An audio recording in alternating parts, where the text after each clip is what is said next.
Hello friends, green drive India के नए video में स्वागत है आपका। आज की ये वीडियो है, ये हमारे पास है Nexon EV LR top model. आप सनरूफ देख सकते हैं। आज हम इसका एक ऑनरशिप रिव्यू करेंगे। हमारे साथ है मिस्टर पारस, राइट। इंट्रोडक्शन लेंगे और इन्होंने स्पेसिफिकली ये वाली मॉडल क्यों उठाई है, हम इनसे जानने की कोशिश करेंगे और इनसे ऑनरशिप एक्सपीरियंस भी लेंगे। सो मिस्टर पारस, हमारे ग्रीन ड्राइव इंडिया चैनल पे आपका स्वागत है। आप अपना इंट्रोडक्शन देंगे। हाय, मेरा नाम पारस जनकड़ है और मैं बागपत डिस्ट्रिक्ट से बिलोंग करता हूँ और मैं सेमीकंडक्टर इंडस्ट्री में वर्क करता हूँ नोएडा में, नोएडा सेक्टर 63 में बेसिकली। और मैंने ये लास्ट 1.5 ईयर से काफ़ी एक्सप्लोर कर रहा था इलेक्ट्रिक व्हीकल्स को।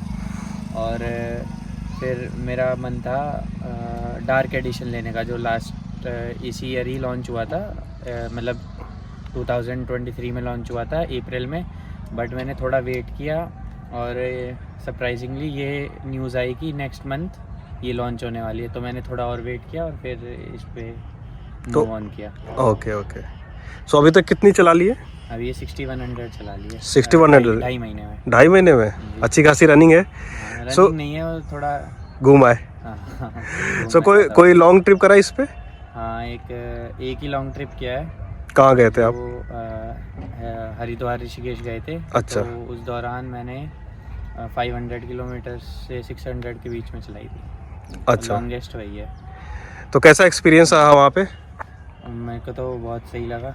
पहले अच्छा। मैंने पेट्रोल और CNG डीजल सभी तरह की कार चलाई हैं, पर इसका जो पंच मिलता है वो काफ़ी अच्छा लगा मेरे को पहाड़ों में। हाँ। तो एक्सपीरियंस शेयर करोगे पहाड़ों का, कैसा रहा?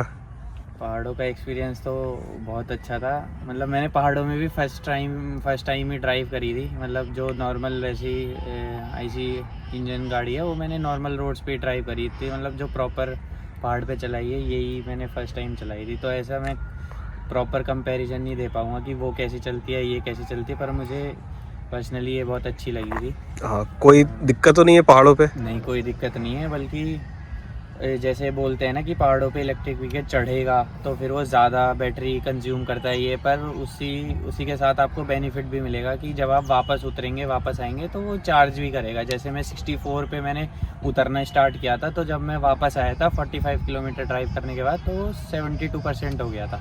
अच्छा। 8% बढ़ के ही मिला था 45 किलोमीटर ड्राइव करने के बाद। मतलब 45 किलोमीटर डाउन ही चलाया तो 7-8% चार्ज ही हो गई उल्टी? 8% उल्टा चार्ज ही हो गई थी। अच्छा। सो ये काफ़ी लोगों की टेंशन रहती है कि पहाड़ों पे जब आप जाओगे तो क्या होगी। तो पंच में तो कोई कमी नहीं है, ड्राइविंग में कोई परेशानी नहीं है। और मैंने इको मोड पे ही चलाया था। इको मोड पे? सिटी तक तो मैं गया ही नहीं था। अच्छा। हाँ, इको मोड में ही पहाड़ों पे चला दिया? इको मोड पे ही चलाया था मैंने। सो डियर व्यूअर्स, आप सुन सकते हैं कि इको मोड पे ही हमारे पारस भाई ने पहाड़ों पे चला दी गाड़ी, सिटी मोड पे भी नहीं गए। सो इनको हेड्स ऑफ है। और ये बताता है कि हमारी जो नेक्सॉन है वो कितनी पावरफुल कार है। सो इवन कि 4 लोग बैठे, कितने लोग थे? 3 थे। 3 पे इको पे चली गई। तो अगर किसी को पावर की कमी लगी तो स्पोर्ट्स तक भी जाने की जरूरत नहीं पड़ेगी, सिटी वुड भी ना। स्पोर्ट्स तो मैंने अभी तक एक भी बार नहीं चलाई। 6100 मैंने चला दी, पर स्पोर्ट्स मोड मैंने कभी, मतलब अभी तक, जब फर्स्ट डे आई थी मैंने ऐसे ही एक बार ट्राई कर लिया था। पर दिल्ली NCR में कभी ऐसा मौका नहीं मिला कि मतलब ऑफिस जैसे जाता हूँ, या पहले मन भी नहीं किया कि स्पोर्ट्स पे चलाऊँ या ज़्यादा वो मेरे को उस तरीके का वो नहीं है। खैर, इको या सिटी में ही रखता हूँ मैं मोस्टली। सही है। सो और चार्जिंग इंफ्रा की जो लोग बात करते हैं, बहुत लोग इस टेंशन के हमारे इलेक्ट्रिक व्हीकल्स नहीं लेते हैं। नहीं, तो हरिद्वार की तरफ चार्जिंग इंफ्रा का कुछ बताओ आप, कैसा रहा? एक होटल है, होटल पर मिला, मेरे याद है, उधर स्टैटिक का है। अच्छा। फिर मेरे साथ तो ऐसा हुआ था कि मैं गया था, वो खराब नहीं था। मतलब उधर जो होटल है ना, उसकी जो अर्थिंग है उसमें कुछ इशू था उस चार्जर के कनेक्शन से। अच्छा। तो उधर मैं चार्ज नहीं कर पाया था। बट फिर मैं वहाँ से थोड़ा आगे गया, वहाँ पे हर की पौड़ी की जो पार्किंग है उधर ऊपर 2 चार्जर और लगे हुए हैं। किसके चार्जर थे वो? वो मेरे टाटा के? नाम नहीं, टाटा का नहीं था। आर्गो? नाम याद नहीं आ रहा, मैं फ़ोन में ऐप है, मैं बता दूँगा।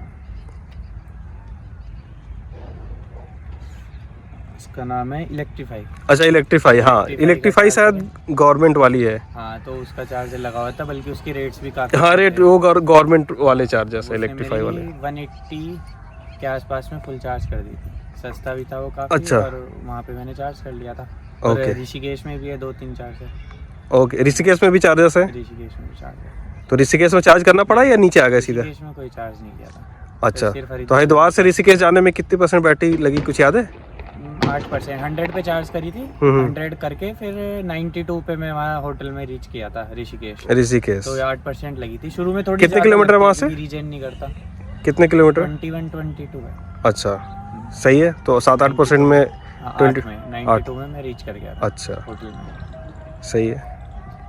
तो अब हम पारस भाई से ये पूछेंगे कि कार के रिगार्डिंग कोई और क्वेरी हो जो, या कुछ ऐसा ऑब्जर्वेशन जो ये मुझसे पूछना चाह रहे हैं। तो पारस भाई आप कुछ और क्वेरी हो आपकी कार के रिगार्डिंग? हाँ, मैंने अभी तक बाकी जो पहले डाउट्स आते थे वो धीरे धीरे आपसे क्लियर कर लिए थे, पर अब एक नई क्वेरी है मेरी कि जैसे मैंने कभी पहले फास्ट चार्ज नहीं करी थी, तो नॉर्मली मेरे को ओडोमीटर में ये शो करता था कि आपकी गाड़ी 350-345 किलोमीटर तक जाएगी इको मोड पे, 3 लेवल रीजनरेशन पे। ओके। पर जब मैं उधर गया टूर पे, वहाँ पे मैंने 2-3 बार फास्ट चार्ज करी। तो फास्ट चार्ज करने के बाद इधर मेरे को वापस आने के बाद फुल चार्ज करने के बाद मेरे को रेंज में डिफरेंस दिखा कि वो मेरे को 300 के अप्रॉक्स दिखा रहा था। तो एक्चुअली पारस ऐसा है कि ये प्रेडिक्टिव रेंज शो करता है। तो जो आप लास्ट ड्राइव करके आए हो ना, तो लास्ट ड्राइव करके जिस स्पीड से आए होगे ना लास्ट के हाफ आवर्स, तो उसके बेसिस पे जब आप फुल चार्ज करते हो तो उस पर दिखाता है। It's not about fast charge और स्लो चार्ज। उससे चार्जर पे डिपेंड नहीं करता। हाँ, तो चार्जर पे डिपेंड, हाँ ड्राइविंग स्टाइल पे डिपेंड करता है। तो लास्ट जिस हिसाब से आए हो, जिस स्पीड से आए हो, वो नेक्स्ट चार्ज पे उसी स्पीड से और उसी टेरेन के हिसाब से आपका चार्जिंग का जो ओडोमीटर पे दिखाता है, रेंज दिखाता है, वो उसी हिसाब से होता है। तो अगर स्लो चला के आओगे, जैसे सपोज करो कि लास्ट फॉर एनी रीजन अगर स्लो चलाया और जब फुल चार्ज करोगे तो ज़्यादा दिखाएगा, अगर फास्ट चला के आए तो कम दिखाएगा। हाँ, जैसे अभी मेरे को 321 दिखाया। हाँ राइट। आज मैंने चार्ज किया तो मैंने फिर लास्ट टाइम नॉर्मली चलाया। हाँ, तो अभी जैसे फिर नॉर्मल चलाओगे तो धीरे धीरे वापस अपने यूजुअल पे आ जाएगा। ठीक है। और इसका कौन सा फीचर आपको अच्छा लगा इतने टाइम में? सबसे बेस्ट तो मेरे को इसके मोड्स ही लगते हैं हमेशा। अच्छा। कि जैसे इको, मतलब स्पोर्ट्स नहीं जाता, पर मेरे को जो इको में नॉर्मली जाता हूँ, पर मेरे को जब ओवरटेक करना होता है फट से 1 सेकंड में सीटी लगा के, और मेरे को पता नहीं लगता कब ओवरटेक मैं कर लेता हूँ। अच्छा। मतलब कभी उसमें मेरे को कभी प्रॉब्लम फेस नहीं करी, या लैग फेस किया हो या कुछ हुआ हो ऐसा। अच्छा। कुछ भी नहीं, मेरे को बहुत कॉन्फिडेंटली मैं ओवरटेक कर पाता हूँ। सो हमारे जो नए व्यूअर्स हो, अगर उन्होंने अभी तक देखा नहीं हो, तो इसमें पैडल शिफ्टर्स हैं मोड चेंज करने के लिए। सो यहाँ पे आप पैडल शिफ्टर देख सकते हो, एक से रीजन चेंज होता है राइट। और मोड चेंज करने के लिए हमारे पास ये डायल है। तो हमारे पास 2 पैडल शिफ्टर है राइट, एक माइनस और एक प्लस। तो इन दोनों पैडल शिफ्टर से हम रीजन को काफ़ी इजीली कंट्रोल कर सकते हैं। तो ये अगर पहाड़ों पर ड्राइव करते हैं तो उस टाइम काफ़ी इजी हो सकता है, क्योंकि पहाड़ों पे कभी अप आता है, कभी डाउन हिल आता है, और ज़्यादा डाउन हिल हो तो आप ज़्यादा रीजन करके अपनी कार को ज़्यादा चार्ज कर सकते हो। और क्रूज़ का यूज़ किया आपने, क्रूज़ कंट्रोल? हाँ, क्रूज़ का हाईवेज पे मैंने यूज़ किया था। क्रूज़ पे ज़्यादा रेंज भी मिलती है। अच्छा, तो क्या स्पीड रखी हाईवे पे? हाईवे पे मैं ज़्यादा नहीं चलाता हूँ, 80-90 से ज़्यादा कभी नहीं चलाता हूँ, नॉर्मली रखता हाँ हूँ। 80-90 सफिशियंट है। बाकी मेरे को अगर कहीं जल्दी जाना होता है तभी मैं 100 के ऊपर जाता हूँ, पर नॉर्मली मैं कभी भी मतलब प्लान करके ही जाता हूँ हमेशा। और अपनी स्पीड बल्कि 90 भी ज़्यादा कह रहा हूँ, 70-80 में ही मैं इसे रखता हूँ हमेशा। ओके। तो अभी हाईवे पे क्या रेंज आ रही है, कुछ आइडिया? हाईवे पे मतलब ऐसे मैंने इनागो मैंने कभी भी ऐसे चलाई नहीं है कि मैंने 100 से बिल्कुल वो कर दी हो, लेकिन मैं 100 से 40 मतलब 100% से 40% तक मैं हरिद्वार पहुंच गया था। अच्छा।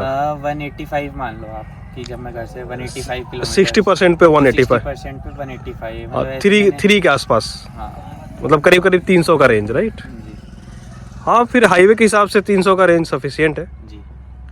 बाकी नॉर्मली मेरी होम टू ऑफिस मैंने एग्जैक्टली कभी ऐसे कैलकुलेट नहीं करा, पर मेरे को इतना पता है कि मैं 350 किलोमीटर आराम से चल जाती है। Right right. Home to office Delhi NCR. ये जो नेक्सॉन 3.0 है, इसमें बाकी सारे चेंजेस के अलावा आपको एक एक्स्ट्रा सब वूफर मिल जाता है, और जिसके ऊपर आप टायर किट आराम से रख सकते हो यहाँ साइड में। और जैसा कि मैं अपने प्रीवियस वीडियो में बता चुका हूँ, इस पर्टिकुलर पोर्शन में आप अपना जो चार्जिंग का बैग है वो इसको इस तरह से सेटल कर सकते हो। बाय डिफ़ॉल्ट यहाँ पे आपका जो कार किट है, कार किट यहाँ पे आता है, तो थोड़ा सा मॉडिफाई करके आप इसको वेलक्रो के थ्रू अपना जो चार्जिंग बॉक्स है यहाँ रख सकते हो और कार किट यहाँ रख सकते हो, तो काफ़ी इजीली आपका स्पेस मैनेज हो जाएगा। और मैं पारस भाई से रिक्वेस्ट करूँगा कि ये पन्नी हटा दे। सो फ्रेंड्स, पहले रन में हमारा 0 to 100 10 सेकेंड में है और 100 to 0 4 सेकेंड में हुआ और 58 मीटर की डिस्टेंस को तय करा है इसने। और 0 to 100 10 सेकेंड में है और आई थिंक एसी चल रहा था हमारा। अगली बार एसी बंद करके ट्राई करते हैं और दोबारा ट्राई करते हैं, सेकेंड रन, एक रन और करते हैं।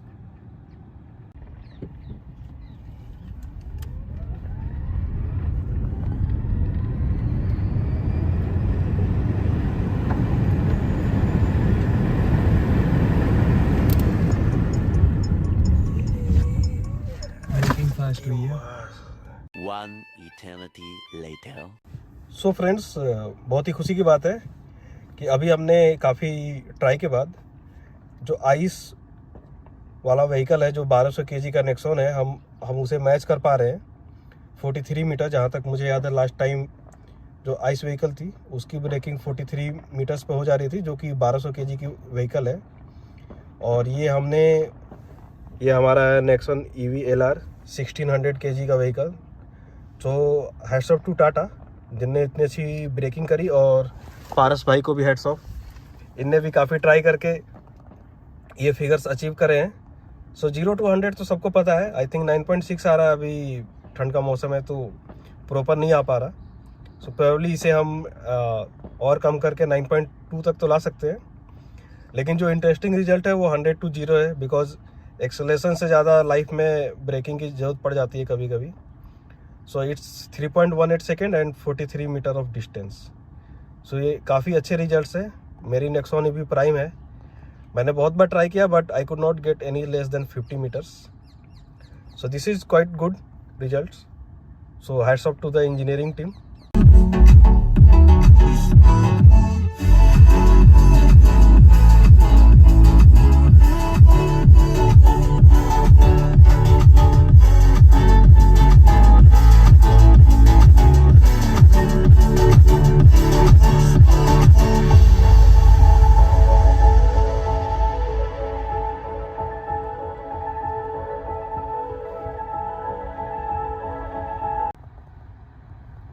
और नेक्सॉन EV मैक्स के अलावा जो एक्स्ट्रा फीचर्स आपको LR में मिलते हैं, उनमें आपको ये है 360 का डेडिकेटेड बटन आपको मिल जाता है यहाँ पे, और आप इजीली देख पाओगे कि आपके कार के इर्द गिर्द क्या है।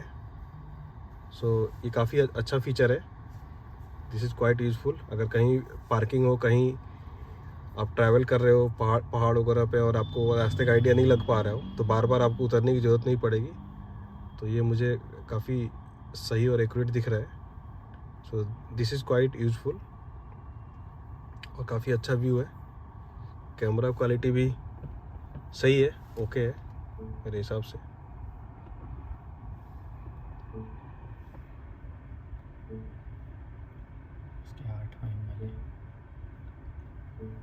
सो आप देख सकते हो टोटल आई थिंक 3 टोटल 8 कैमरेज है इसमें।